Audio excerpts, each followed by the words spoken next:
Hello నమస్తే.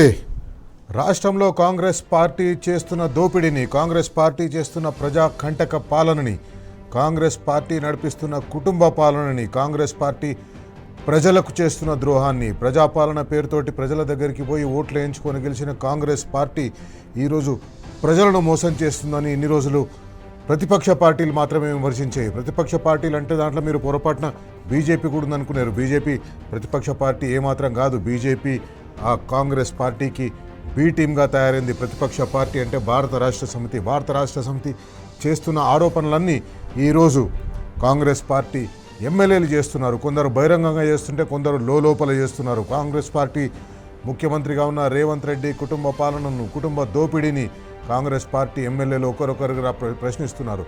బహిరంగంగా చాలామంది ప్రశ్నించకపోయినా అంతర్గతంగా చాలామంది ఎమ్మెల్యేలు రేవంత్ రెడ్డి పాలన మీద, ప్రజల కోసం ప్రజలకు ఏం చేస్తున్నారు అనే దాని మీద రేవంత్ రెడ్డి పార్టీ ఎమ్మెల్యేలు రేవంత్ రెడ్డిని ప్రశ్నిస్తున్నారు. ఎందుకంటే వాళ్లకు ప్రజల దగ్గర పోవడం కోసం ఏ ఒక్క పథకము లేదు. ఇన్ని రోజులు కళ్యాణ లక్ష్మి, షాదీ ముబారక్ చెక్కుల పంపిణీ కోసమైనా ప్రజల దగ్గరికి పోయేటోళ్ళు. కానీ ఇప్పుడు ఆ కళ్యాణ లక్ష్మి, షాదీ ముబారక్ చెక్కుల పంపిణీ మీద, చెక్కులు పంపిణీ చేయొద్దని, చెక్కుల పంపిణీ నిలిపివేయాలని హైకోర్టు ఎప్పుడైతే చెప్పిందో కాంగ్రెస్ పార్టీ ఎమ్మెల్యేలకు ప్రజల దగ్గర పోతందుకు ఉన్న ఒక్క అవకాశం కూడా పోయింది. అందుకే కాంగ్రెస్ పార్టీ ఎమ్మెల్యేలు అందరూ గురుగా ఉన్నారు ముఖ్యమంత్రి రేవంత్ రెడ్డి మీద. ఏంది ఈ పాలన? హైకోర్టులో పబ్లిక్ ఇంట్రెస్ట్ లిటిగేషన్ పడితే కనీసం దానికి కౌంటర్ ఇవ్వలేకుండా మన న్యాయశాఖ పనిచేస్తుంది, మన అడ్వకేట్ జనరల్ పనిచేస్తున్నాడు, మన అడిషనల్ అడ్వకేట్ జనరల్ పనిచేస్తున్నారు అని ఎమ్మెల్యేలు ప్రశ్నిస్తున్నారు. నెల రోజులు టైం తీసుకొని కూడా కౌంటర్ వేయలేకపోవడం వల్ల కళ్యాణ లక్ష్మి, షాదీ ముబారక్ చెక్కులు ఆగిపోయినాయి. కాంగ్రెస్ పార్టీ ఎమ్మెల్యే కోమటిరెడ్డి రాజగోపాల్ రెడ్డి ముఖ్యమంత్రి రేవంత్ రెడ్డి మీద తీవ్ర విమర్శలు చేస్తున్నారు. 1,00,000 కోట్ల రూపాయల అవినీతి చేసిందని ఆరోపణలు చేస్తున్నారు. కాంగ్రెస్ పార్టీ ఎమ్మెల్యే కోమటిరెడ్డి రాజగోపాల్ రెడ్డి కాంట్రాక్టర్లకు ఇస్తందుకు, సొంత తమ్ముళ్లకు భూములు కేటాయిస్తందుకు హైదరాబాద్లో భూములు అమ్ముతున్నాడు. హైదరాబాద్లో భూములమ్మి కాంట్రాక్టర్లకు బిల్లులు చెల్లిస్తున్నారు, కమిషన్లు తీసుకుంటున్నారు. పేద ప్రజలకు ఏదైనా ఇవ్వాలంటే 500 క్వెరీలు పెడుతున్నారని రాజగోపాల్ రెడ్డి బహిరంగంగానే విమర్శించిండు. రాజగోపాల్ రెడ్డి నిన్న మాట్లాడిండు, ఈరోజు కూడా మాట్లాడిండు. ఈరోజు మాట్లాడినప్పుడు కూడా ఆయన చెప్పేది అదే, నేను తప్పేం మాట్లాడలేదు, ప్రజల తరఫున మాట్లాడుతున్నాను. కాంగ్రెస్ పార్టీలో దొంగలు చేరిండ్రు, ఉద్యమానికి సంబంధం లేని వారు కాంగ్రెస్ పార్టీలో అందరం ఎక్కి కూర్చున్నారు, ఉద్యమానికి సంబంధం లేని వాళ్ళు, తెలంగాణ మీద ప్రేమ లేని వాళ్ళు పదవులు పొందుతున్నారు, అధికారం చెలాయిస్తున్నారు అని ఆయన బహిరంగంగానే మాట్లాడిండు. ఒకసారి రాజగోపాల్ రెడ్డి ఏం మాట్లాడిండో చూద్దాం. ఉన్నోడేమో 100 రెట్లు 1000 రెట్లు పెరిగిపోయిండు, లేనోడేమో కొంప కూడా వస్తుంది. వానికి 5 లక్షలు ఇస్తేందుకు 500 రూల్స్ పెట్టిర్రు. 5 లక్షల రూపాయలు ఇంటికి ఎన్ని రూల్స్, ఎంత ఇస్తుర్రు? వాడేమో 1,00,000 కోట్లు దోసుకుంటుర్రు, పైన ఉన్నోడేమో 1,00,000 కోట్లు దోసుకుంటుర్రు. 5 లక్షలు ఇస్తేందుకేమో 500 రూల్స్ పెట్టిండు. నిజమా కాదా? సగం ఇల్లు రాగానే బిల్లు రాలేదంటారు. పాత ఆటో ఉన్నా, వెనకడ ట్రాక్టర్ ఉన్నా నీకు బిల్లు ఇవ్వమంటారు. అది ట్రాక్టర్ నడిచేది లేదు, జీపు నడిచేది లేదు, అది ఎప్పుడు ఫైనాన్స్ వాళ్ళు గుంజుకపోయారు, అది ఎప్పుడు ఆయన పేరు మీద ఉందంట, నీకు ఇల్లు క్యాన్సర్ అంటారు. ఇదెక్కడ న్యాయం? అధికారాన్ని అడ్డం పెట్టుకొని అభివృద్ధి పేరు మీద 1,00,000 కోట్లు దోసుకుంటున్న వాళ్ళ ఎమ్మడి పడతాం, దోపిడికి వ్యతిరేకంగా పోరాటం చేస్తాం. మేము నిజాయితీ పరులం అని చెప్పేసి మా సహనాన్ని, మా ఓపికని చేతగానితనంగా భావించొద్దు. రైట్. ఈరోజు క్యాబినెట్ సమావేశం జరిగింది. క్యాబినెట్ సమావేశం మీద తెలంగాణ సంబంధించిన చాలా వర్గాల ప్రజలు చాలా ఆశలు పెట్టుకున్నారు. ముఖ్యంగా క్యాబినెట్ సమావేశం జరిగిందంటే సంక్షేమ పథకాలు ఏమైనా అమలు చేస్తారు, ప్రజలకు ఉపయోగపడే పథకాలు, కొత్త పథకాలు అంటే ఏవో ఇంతకుముందు బీఆర్ఎస్ అధికారంలో ఉన్నట్టుగా ఎన్నికల హామీలో ఇచ్చిన పథకాలు కాదు. ఎన్నికల హామీలో వీళ్ళు ఇచ్చిన పథకాలనే అమలు మీద ఏమైనా నిర్ణయం తీసుకుంటారేమో అని ప్రతి క్యాబినెట్ మీటింగ్ జరుగుతున్న సందర్భంగా ప్రజలు ఎదురు చూసినట్టు ఈరోజు జరిగిన క్యాబినెట్ సమావేశంలో కూడా ప్రజలు ఎదురు చూసినారు. వృద్ధాప్య పెన్షన్ 2,000 నుంచి 4,000 రూపాయలకు పెంచుతారేమో, వికలాంగుల పెన్షన్ 6,000 రూపాయల నుంచి 8,000 రూపాయలకు పెంచుతారేమో అని అట్లాగే మహిళలకు ఇస్తా అన్న 2,500 రూపాయలు ఏమైనా ఇస్తారేమో, దాని మీద ఏమైనా నిర్ణయం ఉంటుందేమో. ఆగస్టు 15 రేపు చాలా గొప్ప పథకాలు ప్రకటిస్తా అని చెప్పేసి ముఖ్యమంత్రి రేవంత్ రెడ్డి ప్రగల్భాలు పలుకుతూ వచ్చిండు. ఈరోజు జరిగిన కేబినెట్ సమావేశంలో సంక్షేమ పథకాలు అమలు మీద ఎట్లాంటి నిర్ణయం తీసుకోలేదు. ఫీజు రీయింబర్స్మెంట్ మీద క్యాబినెట్లో ఎట్లాంటి నిర్ణయం తీసుకోలేదు. కానీ క్యాబినెట్ మీటింగ్ అయిపోయిన తర్వాత మహాత్మా జ్యోతిబా ఫులే, సావిత్రిబాయి ఫులే గారి విగ్రహాల ఆవిష్కరణకు పోయిన దగ్గర ఫీజు రీయింబర్స్మెంట్ కోసం మేము ఇప్పటికే 250 కోట్లు విడుదల చేసినామంటాడు. అడ్వాన్స్గా 2,500 కోట్ల రూపాయలు రాబోయే విద్యా సంవత్సరం కోసం కావాల్సిన ఫీజు రీయింబర్స్మెంట్ని మేము తయారుగా బ్యాంకులో ఉంచినామని చెప్తున్నాడు. కానీ ఈ విషయాలన్నీ క్యాబినెట్లో కదా చెప్పవలసింది. ఫీజు రీయింబర్స్మెంట్ పథకం మీద మీరేం చేయబోతున్నారనేది. ఫీజు రీయింబర్స్మెంట్ పథకం వల్ల విద్యార్థుల్లో నెలకొన్న ఆందోళనని, విద్యార్థుల్లో నెలకొన్న అనుమానాలని ఎట్లా తీరుస్తారనేది క్యాబినెట్ భేటీ సాక్షిగా మీరు చెప్పవలసింది కదా. కానీ అది చెప్పలేదు.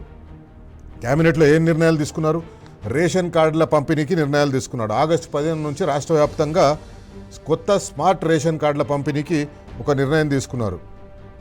పాత రేషన్ కార్డులని తీసేసి కొత్తగా స్మార్ట్, ఇది కూడా ఒక స్కీము. ఈ స్కీమ్లో కూడా స్కామ్ ఉంటుంది. ఆ స్మార్ట్ రేషన్ కార్డులని ప్రజలందరికీ పంపిణీ చేసేందుకు నిర్ణయం తీసుకున్నారు. ఆ స్మార్ట్ రేషన్ కార్డుల మీద వాళ్ళ ఫోటోలు ముద్రించుకున్నారు. ముఖ్యమంత్రి రేవంత్ రెడ్డి ఫోటో, పౌర సరఫరాల శాఖ మంత్రి ఉత్తమ్ కుమార్ రెడ్డి ఫోటో. వీళ్ళు ఏం చేస్తున్నారంటే కేవలం ఈ మంత్రులు కానివ్వండి, ముఖ్యమంత్రి కానివ్వండి, మా ఫోటోలు కనిపించాలి ఎక్కడైనా అని చెప్పేసి. బట్టి విక్రమార్క ఫోటోలు చాలా జాగాల్లో కనిపిస్తున్నాయి, మరి మా ఫోటో ఎందుకు కనిపించొద్దని ఉత్తమ్ కుమార్ రెడ్డి అనుకున్నట్టుంది. ఆ రేషన్ కార్డుల మీద, స్మార్ట్ రేషన్ కార్డుల మీద ఉత్తమ్ కుమార్ రెడ్డి ఫోటో ముద్రించి జనాలందరికీ కార్డులు ఇస్తారు. ఈ కార్డులు ఏముంటుంది? ఈ కార్డులు 2 సంవత్సరాలే పనిచేస్తాయి. ఈ కార్డులు 2 సంవత్సరాలే పనిచేస్తాయి. ఎందుకంటే 2 సంవత్సరాల తర్వాత వీళ్ళు అధికారం కోల్పోయిన తర్వాత ఆ కొత్తగా వచ్చే ప్రభుత్వం వీళ్ళ ఫోటోలతోటి కార్డులు ఎందుకు ఉండనిస్తుంది? ఇది దోపిడీ కాక మరేంది? ఇంతవరకు మనం ఎప్పుడైనా చూసినామా రేషన్ కార్డుల మీద ముఖ్యమంత్రి ఫోటో కానీ, రేషన్ కార్డుల మీద పౌర సరఫరాల శాఖ మంత్రి ఫోటో కానీ? ఎక్కడా లేని వింత ఆలోచనలు కాంగ్రెస్ పార్టీకి వస్తున్నాయి. ఇది ఇంత ఏం లేదు. పాత రేషన్ కార్డులు తీసేసి కొత్త రేషన్ కార్డులు ఇస్తున్నాము, కొత్తగా స్మార్ట్ కార్డులు ఇస్తున్నాము అంటే దానికి మళ్ళీ ఒక 300-400 కోట్లు ఖర్చు పెడతారు. ఆ 300-400 కోట్లలో ఒక స్కామ్ ఉంటుంది, దాంట్లో కమిషన్లు ఉంటాయి, దాంట్లో అవినీతి ఉంటుంది. ఇది వాళ్ళ ప్లాన్. తర్వాత రైతులకు సన్న బియ్యం మీద కేబినెట్ ఒక నిర్ణయం తీసుకుంది. వానాకాలం సీజన్లో ఎంపిక చేసిన 7 రకాల సన్న బియ్యం వడ్ల మీద 7 రకాల సన్న బియ్యం వడ్ల మీద క్వింటాల్కు 500 రూపాయల బోనస్ ఇవ్వాలని చెప్పేసి కేబినెట్ నిర్ణయం తీసుకుంది. రైతు వేదికల ద్వారా దీనిపైన ఇప్పుడు అవగాహన కల్పిస్తారంట. అందరూ నాట్లు వేసేసిండ్రు, వ్యవసాయ పనులు సగంకి వచ్చేసినాయి, నాట్లు కూడా అయిపోయినాయి. ఇప్పుడు వీళ్ళు పోయి అవగాహన కల్పిస్తారంట. ఈ అవగాహన కల్పించే కార్యక్రమం పేరు మీద మళ్ళీ కొన్ని 100 కోట్లు ఖర్చు పెడతారు. ఆ 100 కోట్లు మళ్ళీ దాంట్లో కమిషన్ల రూపంగా వాళ్ళ కార్యకర్తల జేబుల్లోకో, మంత్రుల జేబుల్లోకో, లేకపోతే ఇతర అధికారుల జేబుల్లోకో పోతాయి. తర్వాత ఈవీలకు భారీ సబ్సిడీ, ఈవీ ఆటో రిక్షాల మీద భారీ సబ్సిడీ ఇస్తున్నట్టుగా అదొక నిర్ణయం తీసుకున్నారు. తెలంగాణ రైజింగ్ గ్లోబల్ సమిట్ 2.0 ఇదొక పెద్ద scam. Telangana rising global summit 2.0 December 7, 8, 9 తేదీల్లో మళ్ళీ అదే ఇన్వెస్ట్ తెలంగాణ థీమ్ తోటి అదే ఫ్యూచర్ సిటీలో మళ్ళా డేరాలేసి ఆ డేరాలకు మళ్ళా కోట్లు ఖర్చు పెట్టి అక్కడ ఒక ఇన్వెస్ట్ తెలంగాణ థీమ్ తోటి 3 రోజుల పాటు తమాషా చేస్తారు, సర్కస్ చేస్తారు. పోయిన సంవత్సరం చేసిన ఇన్వెస్ట్ తెలంగాణలో ఏమొచ్చినాయి? అక్కడ దాదాపు 2 లక్షల కోట్ల పెట్టుబడులు అని చెప్పింది కదా.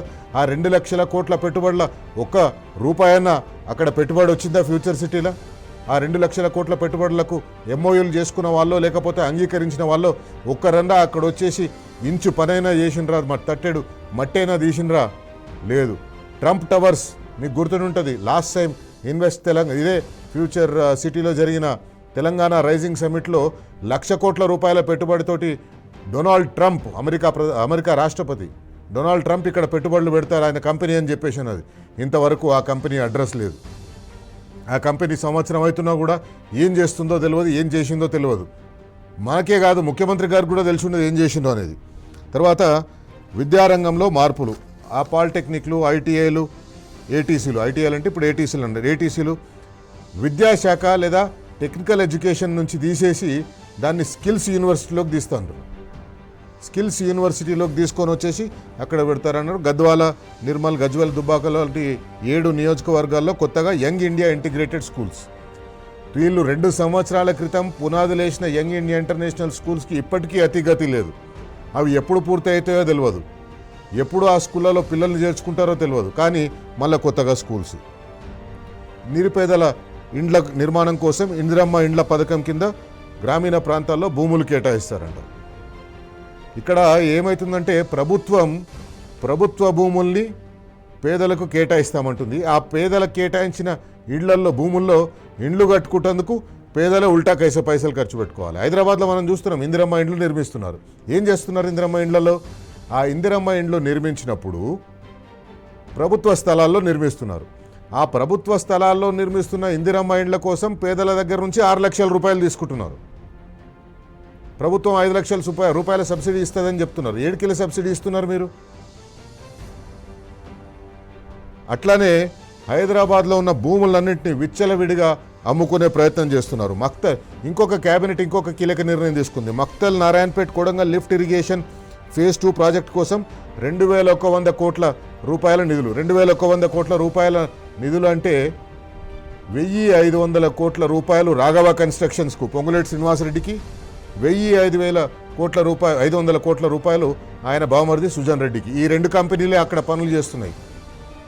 సో 1500 కోట్లు బావమరిదికి, 1500 కోట్లు ఇంకో మంత్రికి, భూముల మంత్రికి, పొంగులేటి శ్రీనివాసరెడ్డి కంపెనీకి ఇస్తున్నారు. ప్రజలకు ఇస్తేందుకు మాత్రం పైసలు లేవు. ప్రజలకు ఇచ్చేందుకు ఫీజు రీయింబర్స్మెంట్ ఇస్తేందుకు పైసలు లేవు. ప్రజలకు కళ్యాణ లక్ష్మి ఇస్తేందుకు పైసలు లేవు. అందుకే కోర్టులో కేసు పడ్డా కూడా ప్రభుత్వం స్పందించలేదు.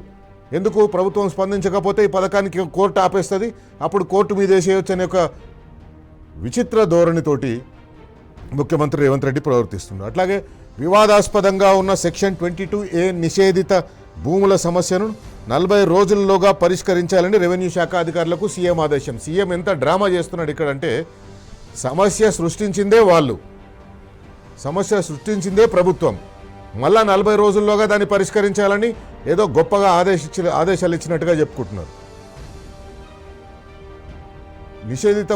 నిషేధిత జాబితాలో భూములను పెట్టడం పొరపాటే అని చెప్పి ముఖ్యమంత్రి నిన్న అంటున్నాడు. పొంగులేటి శ్రీనివాసరెడ్డి కొట్టినట్టు చేస్తే ముఖ్యమంత్రి రేవంత్ రెడ్డి ఏడిచినట్టు చేస్తాడు. చేసింది ఆయన మంత్రి. దాదాపు హైదరాబాద్ చుట్టుపక్కల ఉండే 1 కోటి ఎకరాలను నిషేధిత భూముల జాబితాలో పెట్టింది ఈ ప్రభుత్వమే. ఇప్పుడేమో 40 రోజుల్లోగా పరిష్కరించాలని. ఎట్లా పరిష్కరిస్తారు? ఎవరు పరిష్కరిస్తారు? పరిష్కరించవలసిన వాళ్ళే కదా 22Aలో పెట్టింది. 22Aలో పెట్టింది పరిష్కరించవలసిన వాళ్ళే అయినప్పుడు ఏ రకంగా వాళ్ళు దాన్ని పరిష్కరిస్తారు? అవి ప్రాబ్లం ఉందని చెప్పి వాళ్ళు అనుకునే కదా తీసుకొచ్చి పెట్టింది 22Aలో. మళ్ళీ ఇప్పుడు వాళ్ళే దాంట్లో నుంచి ఎట్లా తీసేస్తారు? అంటే వాళ్ళే పెడతారు, వాళ్ళే తీసేస్తారు. మధ్యలో ఏం జరుగుతుంది? మధ్యలో ఏమవుతుంది? పైసలు చేతులు మారుతాయి, భూములు చేతులు మారుతాయి, ఎక్స్టార్షన్లు ఉంటాయి. 10 ఎకరాలు ఉన్న వాడికి మీ నిషేధిత జాబితాలోంచి అది తీసేయాలంటే ఒక 3 ఎకరాలు మేము చెప్పిన వాళ్ళకి రాసియాలి. ఇది జరుగుతుంది. 10 ఎకరాలు ఉన్న భూమి వాడు నిషేధిత జాబితాలో నుంచి మీ భూములను తీసేయాలి అంటే పైసలు ముట్ట చెప్పాలి. ఎవరికి పైసలు ముట్ట చెప్పాలి? అనుముల బ్రదర్స్కి. ఇది తెలంగాణ రాష్ట్రంలో ఈరోజు జరుగుతున్నది. మనం చూసినాం ఇంతకుముందు కొండల్ రెడ్డి కంపెనీకి 200 కోట్ల రూపాయల భూమిని రావిర్యాలలో కేటాయించారు. ఆ కంపెనీ అది ఖచ్చితంగా office of profit or clash of interest కిందికి వస్తుంది. అందుకే బీఆర్ఎస్ పార్టీ నాయకులు ఈరోజు లోకాయుక్తను కలిసి ఫిర్యాదు చేసినారు. ఇట్లాంటి ఫిర్యాదులు అందుకున్నప్పుడు లోకాయుక్త అనేక సందర్భాల్లో మనం కర్ణాటకలో చూసినాం. ముఖ్యమంత్రిగా ఉన్న వ్యక్తి రాజీనామా చేయవలసిన పరిస్థితి వచ్చింది. ఈరోజు కూడా తెలంగాణలో ముఖ్యమంత్రి రేవంత్ రెడ్డి టెసరాక్ట్ అనే కంపెనీకి, తన తమ్ముడు కొండల్ రెడ్డి నెలకొల్పిన టెసరాక్ట్ అనే కంపెనీకి 1 లక్ష రూపాయల మూలధనం పెట్టుబడితో నెలకొల్పిన కంపెనీకి, ఎలాంటి ఉద్యోగులు లేని కంపెనీకి, ఎలాంటి ఆడిటెడ్ ఫైనాన్షియల్ రిజల్ట్స్ లేని కంపెనీకి 7 కోట్ల రూపాయల చొప్పున భూమిని కేటాయించారు. అది 200 కోట్ల రూపాయల విలువైన భూమి. అందుకే ఈరోజు బీఆర్ఎస్ పార్టీ నాయకులు లోకాయుక్తకు కంప్లైంట్ ఇచ్చిండ్రు, లోకాయుక్తకు కంప్లైంట్ ఏమిచ్చిండ్రో దాసోజు శ్రవణ్ మాటల్లో విందాం. బీఆర్ఎస్ పార్టీ ప్రజాప్రతినిధుల యొక్క బృందం ఈరోజు లోకాయుక్తను కలిసి ఈ రాష్ట్రంలో జరుగుతున్నటువంటి ఒక భూదోపిడిని సంబంధించిన విషయమై ఈరోజు ఒక కంప్లైంట్ను లాడ్జ్ చేయటమైంది. తెలంగాణ ప్రజలంతా కూడా గుండె బాదుకొని విలపించేటువంటి ఒక దుర్భరమైన పరిస్థితి. అంబేద్కర్ రాజ్యాంగం సాక్షిగా గద్దెనెక్కిన రేవంత్ రెడ్డి గారు ఇవాళ మొత్తం ఈ యొక్క పవిత్ర రాజ్యాంగాన్ని గంగలో దొక్కుతూ ఇవాళ ఇష్టం వచ్చినట్టుగా ఒక కుటుంబ పాలన కొనసాగిస్తూ కుటుంబ దోపిడిని కొనసాగిస్తూ ఇవాళ విచ్చలవిడి దుర్మార్గాలకి ఇవాళ పాల్పడుతున్న విషయం కనబడతా ఉంది. కొండల్ రెడ్డి గారు చైర్మన్ గా ఉన్నటువంటి కంపెనీకి 200 కోట్ల రూపాయల విలువ చేసేటువంటి అత్యంత విలువైనటువంటి ఒక భూములను ఈ 5 ఎకరాల భూమిని అప్పనంగా కొండల్ రెడ్డి గారు చైర్మన్ గా ఉన్నటువంటి ఒక టెస్సరాక్ట్ అడ్వాన్స్ సిస్టమ్స్ అనేటువంటి ఒక కంపెనీకి రేవంత్ రెడ్డి గారి యొక్క ఇంటర్వెన్షన్ వల్ల ఈరోజు ఈ భూమిని కేటాయించటమైంది. కేవలం 1 లక్ష రూపాయలు పేడప్ క్యాపిటల్ ఉన్నటువంటి ఒక ఈ కంపెనీకి 200 కోట్ల రూపాయల భూమిని ఇవ్వడం సబబు కాదు అని చెప్పని మా కంప్లైంట్ లో మేము పొందుపరచడమైంది. 1 లక్ష పేడప్ క్యాపిటల్ తో పాటుగా కనీసం 5, 10 మందో 20 మందో ఉద్యోగులు కూడా లేరు. 0 ఉద్యోగులు ఉన్నటువంటి ఈ కంపెనీకి 200 కోట్ల రూపాయల భూమిని కేటాయించినారు. తర్వాత అక్కడేమైనా పరిశ్రమీకరణ జరుగుతుందా, ప్రొడక్షన్ జరుగుతుందా అని చూస్తే మన కార్ల షెడ్ లెక్క చిన్నపాటి షెడ్లు కనబడతా ఉన్నాయి. మా దానికి తోడుగా నకల్బీ అకల్సే మారనా అంటారు. ఈ తెలివి తక్కువ వెధవలు ఏం చేసినారు అంటే ముఖ్యమంత్రి కుర్చీని అడ్డం పెట్టుకుని భూములు దబ్బినారు కానీ కనీసం ఆ భూములు దబ్బేటప్పుడు అవసరమైనటువంటి ఒక పరిపూర్ణమైన తయారీ కూడా చేయలే. వెబ్సైట్లో కనుక వెళ్ళి చూసినట్టయితే ఈ కంపెనీ వెబ్సైట్లు, ఆ కంపెనీ వెబ్సైట్లు, దేశ విదేశాలకు సంబంధించిన కంపెనీల వెబ్సైట్లలో ఉన్న ఫోటోలన్నీ కూడా మా కంపెనీవే అని చెప్పని ఆ కంపెనీలో పెట్టుకున్నటువంటి ఒక పరిస్థితి. అది శ్రీధర్ బాబు గారు కేటాయించిందా, ఇండస్ట్రీస్ డిపార్ట్మెంట్ సంబంధించిన TGIIC కేటాయించిందా, మొత్తానికి మాత్రం ఈ భూములు కేటాయించడం అవుతుందో ఇది ముమ్మాటికి నేరం అనేటువంటి ఒక విషయాన్ని మేము వారి దృష్టికి తీసుకుపోయినాం. దీన్ని మేము ఇక్కడితో ఆపం. తప్పనిసరిగా గవర్నర్ దగ్గరికి వెళ్తాం, CAG దగ్గరికి వెళ్తాం, ACB దగ్గరికి వెళ్తాం. అవసరమైతే దేశంలో ఉన్నటువంటి ఎంత పెద్ద న్యాయ వ్యవస్థ అయినా సరే అంత దగ్గరికి వెళ్తాం. సాధారణంగా ఏ ముఖ్యమంత్రి కూడా హోంశాఖను తన దగ్గర పెట్టుకోవడానికి ఇష్టపడు. తన క్యాబినెట్లో ఉన్న సీనియర్ మంత్రికి హోంశాఖ ఇస్తారు. కానీ ముఖ్యమంత్రి రేవంత్ రెడ్డి మాత్రం కీలకమైన శాఖలన్నీ కూడా తన దగ్గరనే పెట్టుకున్నాడు. మరో కీలకమైన శాఖని తన అనుచరుడు లేదా పొంగులేటి శ్రీనివాసరెడ్డికి రెవెన్యూ శాఖ ఇచ్చింది. సో హోము, రెవెన్యూ ఈ రెండు కలిసి ఇక రాష్ట్రం మీద పడ్డారు, రాష్ట్రం మీద దోచుకోవడానికి పడ్డారు. ఇవన్నీ పత్రికలు రాయకుండా ఉండడం కోసం, పత్రికల్ని కంట్రోల్ చేసేందుకోసం, పత్రికల్ని అడ్వర్టైజ్మెంట్ పేరుతోటి వాళ్ళని నియంత్రణలో ఉంచుకోవడం కోసం అది కూడా పొంగులేటి శ్రీనివాసరెడ్డికి ఇచ్చింది. అందుకే మీకు రాష్ట్రంలో జరుగుతున్న దోపిడీ విషయాలు ఏవి కూడా మీకు పత్రికల్లో కనిపించవు, మీరు ఛానళ్లలో వార్తలు కనిపించవు. ముఖ్యమంత్రి రేవంత్ రెడ్డి తమ్ముడు కొండల్ రెడ్డికి ఇచ్చిన భూమి విషయంలో మీరు ఏ పత్రికలోనైనా చదివినరా వార్తని? మీరు ఏ టీవీ ఛానల్లో చూసినరా? లేదు. ఎందుకంటే వాళ్ళెవరు కూడా ఆ వార్తని ఇస్తలేరు, వాళ్ళెవరు కూడా ఆ వార్తని ఇయ్యరు. ఎందుకంటే వాళ్ళు పనిచేస్తున్నది ముఖ్యమంత్రి రేవంత్ రెడ్డి, పొంగులేటి శ్రీనివాసరెడ్డి కనుసన్నల్లో ఈ పత్రికలు, ఈ ఛానళ్ళు పనిచేస్తున్నాయి. కాబట్టి ఆ వార్తలు మీకు చెప్పరు. ఈరోజు మేడ్చల్ మల్కాజ్గిరి జిల్లా బొమ్మరాజ్పేట్ గ్రామంలో రైతులు ధర్నా చేసిండ్రు. వాళ్ళ భూమిని ప్రభుత్వం నిషేధిత జాబితాలో పెట్టింది. నిషేధిత జాబితాలో పెట్టి వాళ్ళ భూములను గుంజుకోవాలని చూస్తుంది. బొమ్మరాజ్పేట్ రైతులు ఎంత తీవ్రంగా పోరాడుతున్నా మీడియా అసలు పట్టించుకుంటలేదు.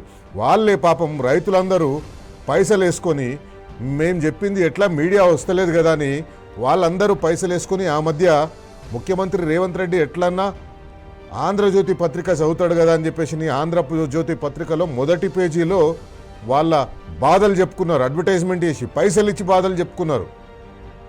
ఈరోజు వాళ్ళందరూ ధర్నా చేసిండ్రు. ధర్నా దగ్గర RS Praveen Kumar, BRS party senior నాయకులు, బీఆర్ఎస్ పార్టీ జనరల్ సెక్రటరీ మాట్లాడిన ఒకసారి ఆయన మాట్లాడింది. జనరల్ గా దేశంలో ఎక్కడ కూడా హోంశాఖ తన దగ్గర పెట్టుకోడు. రేవంత్ రెడ్డి ఏం చేసిండు ఆ ముఖ్యమంత్రి? నేనే ముఖ్యమంత్రి, నేనే మున్సిపల్ అభివృద్ధి శాఖ మంత్రిని, నేనే పట్టణాభివృద్ధి శాఖ మంత్రిని, నేనే హోం మంత్రిని. అంటే ఈ రాష్ట్రంలో ఉండే 1,00,000 మంది పోలీసులు నా కంట్రోల్లోనే ఉండాలి. బాగున్నది. రెండవది అంటే మున్సిపల్ పట్టణాభివృద్ధి శాఖ మంత్రి అంటే హెచ్ఎండి, ఇవన్నీ కూడా ఆయన కంట్రోల్కే వస్తాయి. ఇవన్నీ కూడా రేపొద్దున ఆయనకే వస్తాయి. ఇక రెండవది మరి భూములు, డబ్బులు ఎక్కడున్నాయి? భూములలో ఉన్నాయి. మరి భూముల మంత్రి ఎవరు ఉండాలి? మన దోస్తు, క్లోజ్ దోస్తు అయినా పొంగులేటిని పెట్టాలి. పొంగులు పెట్టి నేనేమో పోలీసు వాళ్ళని కంట్రోల్లో పెట్టుకుంటా, నేను అధికారులను కంట్రోల్లో పెట్టుకుంటా, నువ్వు కలెక్టర్లు నువ్వు కంట్రోల్లో పెట్టుకో, ఆర్టీఓలను కంట్రోల్లో పెట్టుకో అని పొంగులేటికి రెవెన్యూ శాఖ ఇచ్చాడు. ఇక మూడవది మన దందా అంతా బయటికి తెలిస్తే ఎట్లా? తెలియని ఎవరి ద్వారా తెలవాలి? పత్రికల ద్వారా తెలవాలి, ఛానళ్ల ద్వారా తెలవాలి. అందుకొరకు ఈ పత్రికలను, ఈ ఛానళ్లను కంట్రోల్ చేసే డిపార్ట్మెంట్ ఒకటి ఉన్నది. అదే సమాచార పౌర సంబంధాల శాఖ. అర్థమైందా మీకు?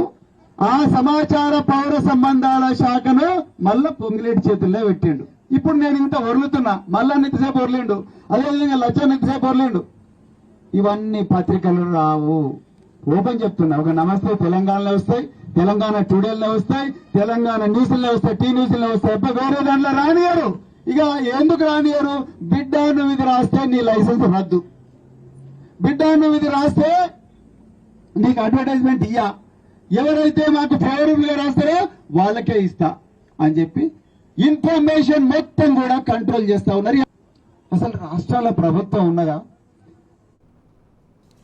కాంగ్రెస్ ప్రభుత్వం హైదరాబాద్లో ఉన్న విలువైన 100 కోట్ల విలువైన భూమిని అమ్ముకుంటున్నది. అమ్ముకునిగా వచ్చిన పైసల్ని ఏం చేస్తున్నది? ఎక్కడికి పోతున్నాయి ఈ పైసలు? హైదరాబాద్లో కొత్త నిర్మాణమైన చేపట్టినరా? గ్రామీణ ప్రాంతాల్లో రోడ్లు చూస్తే, రోడ్ల దుస్థితి చూస్తే చాలా బాధ అవుతుంది. రోడ్లు చక్కగా లేవు, గ్రామీణ ప్రాంతాల్లో స్కూళ్ళు చక్కగా లేవు. గ్రామీణ ప్రాంతాల్లో బీఆర్ఎస్ పార్టీ అధికారంలో ఉన్నప్పుడు ప్రారంభించిన నర్సరీలు పోయినాయి, ట్రాక్టర్లు గ్రామ పంచాయతీకి ఇచ్చిన ట్రాక్టర్లు మూలకు పడ్డాయి. వైకుంఠ ధామాలని పట్టించుకునే పరిస్థితి లేదు. గ్రామ పంచాయతీలో జరగవలసిన అభివృద్ధిని పట్టించుకునే పరిస్థితి లేదు. కానీ హైదరాబాద్లో ఉన్న భూములను మాత్రం అమ్మేస్తున్నారు. పేద ప్రజలకు దాంట్లో నుంచి ఒక్క రూపాయి కూడా వస్తలేదు. ఎందుకంటే ఇంతకుముందున్న సంక్షేమ పథకాలన్నీ ఆగిపోయినాయి. రైతు భరోసా ఇవ్వాలి అంటే అప్పులు తీసుకొచ్చే ఇస్తున్నారు. రైతులకు పెట్టుబడి సాయం, రైతు భరోసాకు ఇస్తేందుకు ప్రతిసారి అప్పులే చేస్తున్నారు. కళ్యాణ లక్ష్మి, షాదీ ముబారక్ ఇవ్వాలంటే అది అప్పులు చేసే ఇస్తున్నారు. ఎక్కడికి పోతున్నాయి ఈ పైసలన్నీ?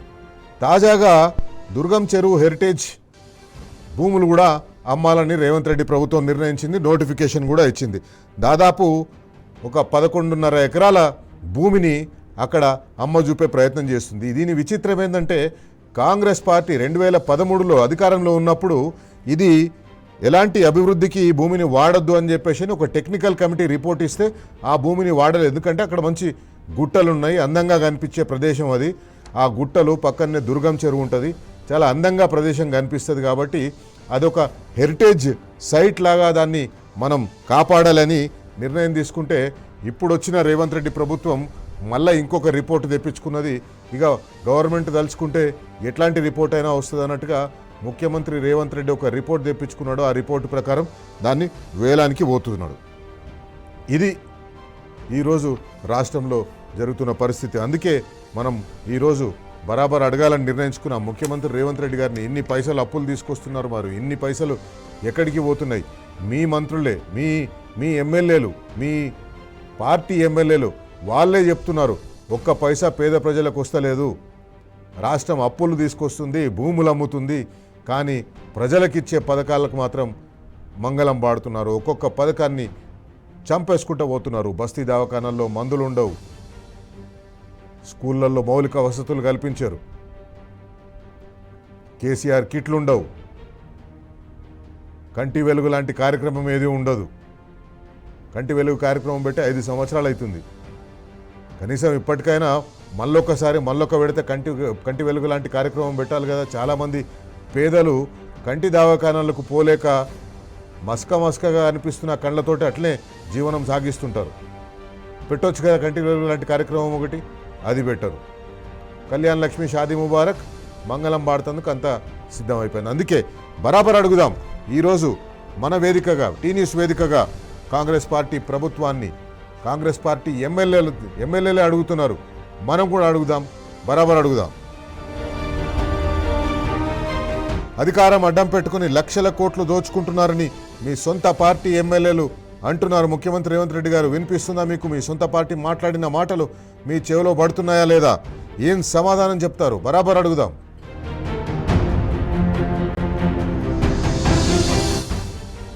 ఎక్కడ పడితే అక్కడ ఏ భూమి కనిపిస్తే ఆ భూమిని మాయం చేస్తున్నారు. హెరిటేజ్ ఆస్తులను చూడకుండా వాటిని పొతం పెడుతున్నారు. రికార్డు స్థాయిలో అప్పులు చేస్తున్నారు. మరి ఈ పైసలన్నీ ఏమవుతున్నాయి? ఎక్కడికి పోతున్నాయి? ఎవరి జేబులకు పోతున్నాయి? ఎక్కడ పోతున్నాయి ఆ మూటలు? బరాబర్ అడుగుదాం.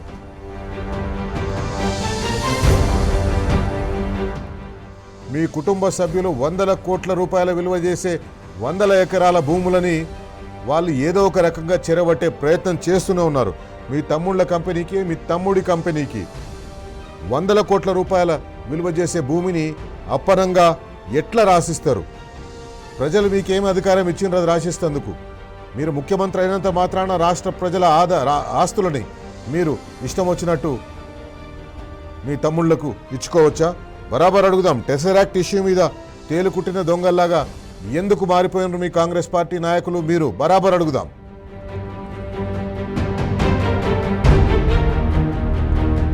రైట్, ఒక చిన్న ప్రజాపాలన ముసుగులో కాంగ్రెస్ పార్టీ దోపిడీ పరాకాష్ఠకు చేరింది. ఎక్కడ భూములు కనిపిస్తే అక్కడ భూములు దోచుకుంటున్నారు. ఎక్కడ హైదరాబాద్లో ఎక్కడ భూములు కనిపిస్తే ఆ భూములను అమ్మేస్తున్నారు.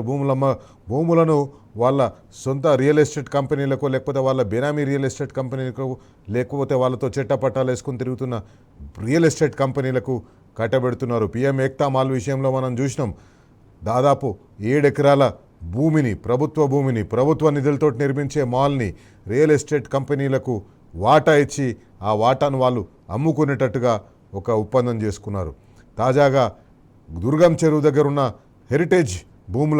హెరిటేజ్ గుట్టలున్న భూములని అమ్మజూపే ప్రయత్నం చేస్తున్నారు. వాళ్ళ పార్టీ నాయకుడు కోమటిరెడ్డి రాజగోపాల్ రెడ్డి తీవ్రమైన విమర్శలు చేసిండు. నర్రా విజయ్ కుమార్ గారు మనతో ఉన్నారు. విజయ్ కుమార్